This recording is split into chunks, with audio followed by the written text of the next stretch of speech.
Well, this thing looks familiar, huh? This is the Glastron boat that the owner brought to me to check out the motor. It ain't no good. So that one's coming off and a new one's going on. So let's dive right in and get that motor removed. All right, disconnecting the battery. We don't want any problems or accidental fire-ups. And I gotta get back there somehow, get those nuts off. That's gonna be fun.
Yeah, that was the steering nut. That thing was tight. The threads on the bolts are all boogered up. Bolt's way too long anyway. So yeah, a lot of fun going on there. But anyway, this thing has a water pressure gauge, which I should have the fittings to hook that up. I hope so. I'm gonna try. So I just gotta run the tube out.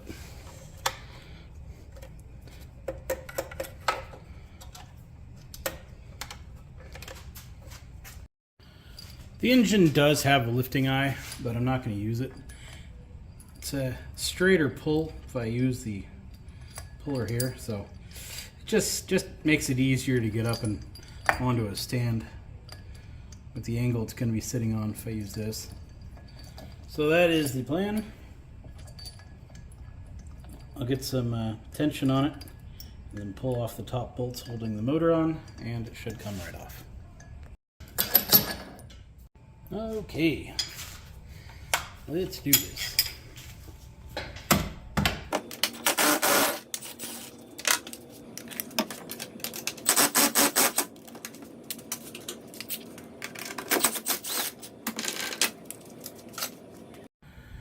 Alright, well, I moved the motor off and the lower trim pushed itself out. Not a big deal, just going to be a little harder to get on a stand now. Well, it looks like this has been leaking fuel for 30 years. So that's cute.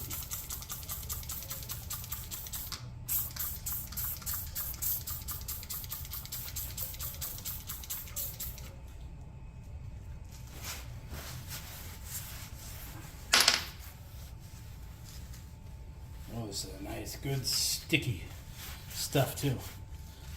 Oh yeah, that's gonna be fun.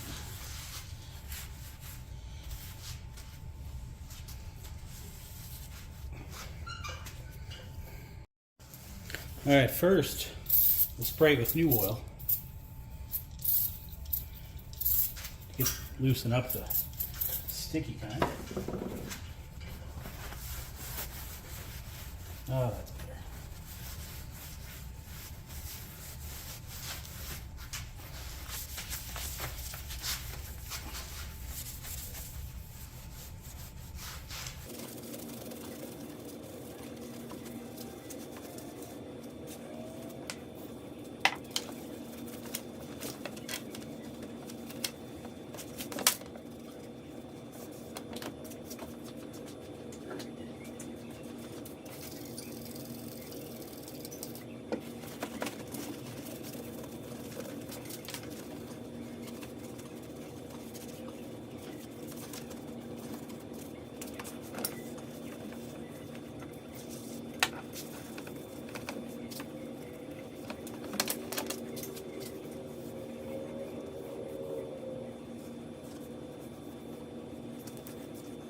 Now on with the replacement.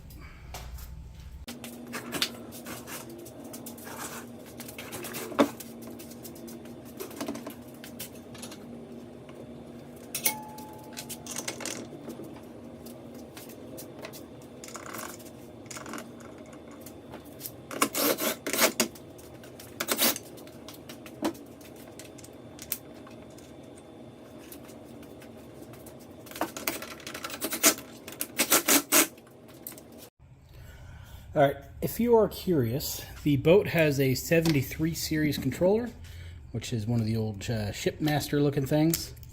Command Pilot. Command Pilot would probably be a little more accurate name. Anywho, the cables are different as they just work a little different. This is an end that goes onto the cable, and it has these two little tiny Allen keys inside of there that cinch the end onto the cable. In modern times, it's a pre-made little crimp and holds it on, and the ends don't get replaced. This engine, well, all of them I believe do, still have the provisions to allow for a larger, I forget what it's called, cable clamp to fit it in the shifter, and the throttle doesn't really matter. But anyway, so if you're curious, yes, the older controller cables will fit the newer engines without any issues. Okay, the motor is all done, hooked up, controls are hooked up, bolted down, it is good. He didn't originally have power trim and tilt, so he needed a power trim and tilt harness. This is one of the eBay trim harnesses, special ordered with the, well, they come with Evinrude ends, but special ordered with a circuit breaker pre-installed. And this is one of the modern trim switch connectors, but it's also got an adapter to go to the older style controls. The plan is to put a switch in there for him. He can mount it, and if he ever gets new controls, the harness will still work for it. The engine predates having controls built into the motor, the relay box, so it used an external relay box. I don't have one, and the one that I do have that might work is completely screwed up. So costs-wise and time-wise, that thing is a better option. Almost done. Let's get the motor up, get a propeller on it.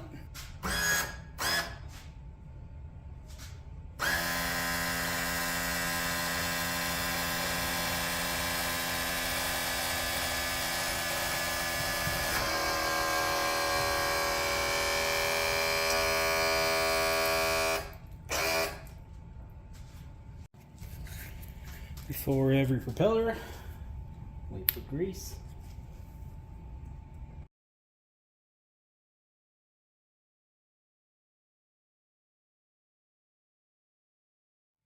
Last thing, which is kind of my gift to him, is a transom saver. I'll go right onto the roller.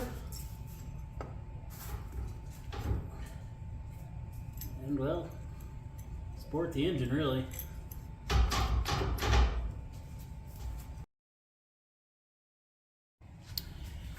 I feel like doing a fuel sample check real quick.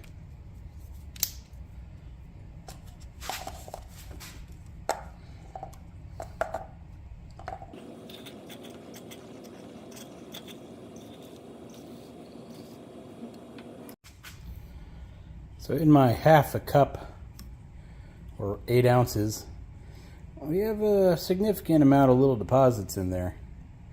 That's a little concerning.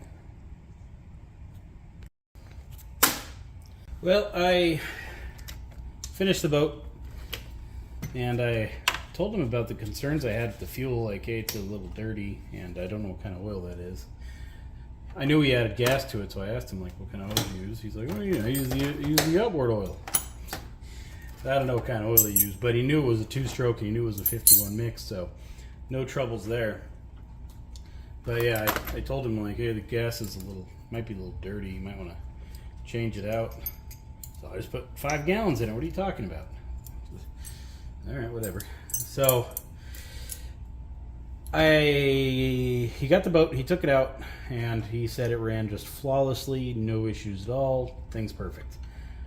But I can also tell he's not happy with it. He really wants a 115, but the only thing available was at 90. So yeah, he's still sending me messages like, hey, what do you think of this motor? It's 115, and I tell him my opinion of it.